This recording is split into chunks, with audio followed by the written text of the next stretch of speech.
Surat dong musengo. Pengumuman dibutuhkan laki-laki 10 orang, wanita 10 orang untuk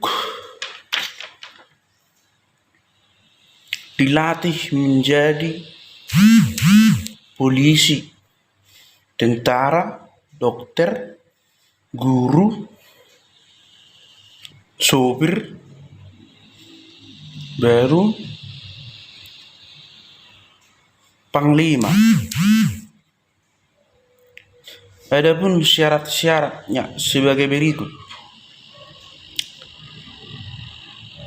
Harus beragama Kristen. Monang danggon beragama Kristen. Baru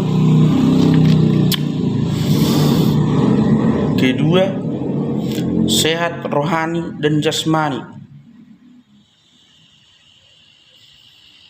Dan ini